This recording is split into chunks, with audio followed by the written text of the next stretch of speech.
the question that comes up all the time is, how do I get rich? That's, kids out today all want to know how to get rich. And my answer, one of the most powerful things for me is that I do not lack for perspective. So I know where I came from. I try to stay humble, but really perspective in terms of how my worldview is formed, because I've been around the world. I've been to China. I've been to Africa multiple times. I've seen poverty at a level that none of us can ever imagine. And so it's easy for me to put myself in the shoes of your grandparents.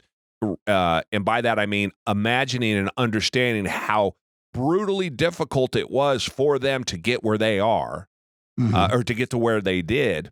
Yeah. And now, how do I teach others to look at people like that who came before us, who had it much more difficult than we could ever imagine, and they were able to achieve the things that your grandparents achieved. And I like the way that you put this in your bio. I have a note here, and I think this is important because when I talk about success, the lessons that I teach about success, be they in business, I always caveat it and say it could be in business, could be in relationships, could be in family, whatever your thing is, however you define success.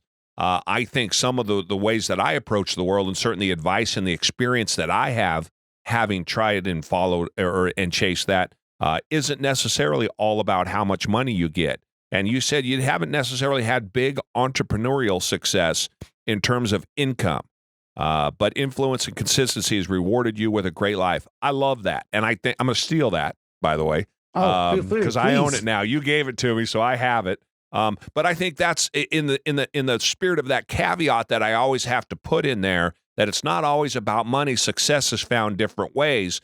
That perspective, if you will, of where people who came before us, what they had to go through, is so important for us to realize this isn't really that difficult. This really isn't that hard.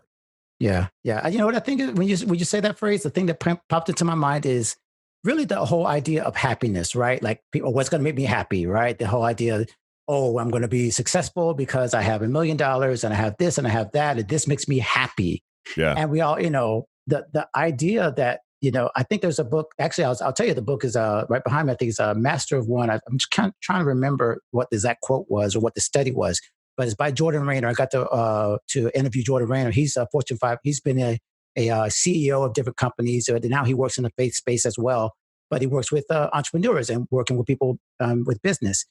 And he said that one of the studies that have been done that said people feel that just finding yourself and finding your happiness, finding your success, and this based of this based of just trying to find it, not really being connected with service.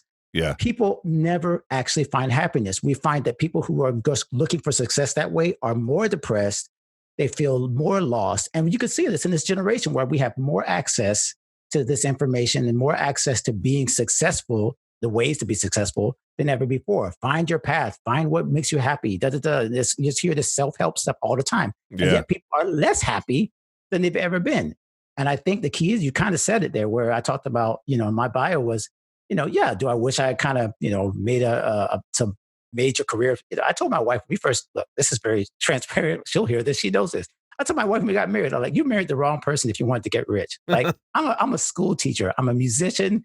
Yeah. Like, unfortunately, I would love to say that, all of us could be, the Rolling Stones and Billy Joel, and that's not usually going to happen. Like, most of us are going to make a middle class income, and, we're going to do a little better from here to there because we're going to make good, sound business decisions. That's what I'm trying to help people to do in my community.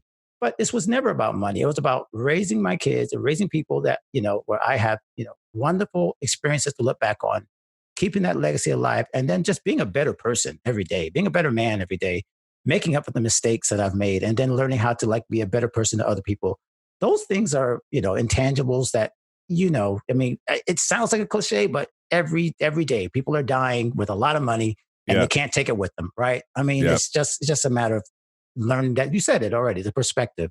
And that's the other caveat that I'm throwing caveats in on cliches, because so many cliches, they're so overused, but they're so valuable, right? They mean some hard work pays off. All of those kind of cliche. Because they're true. They're the clays because they're true. Yeah, it's absolutely true. So now I have a caveat for a cliche just because all of those get overused so much.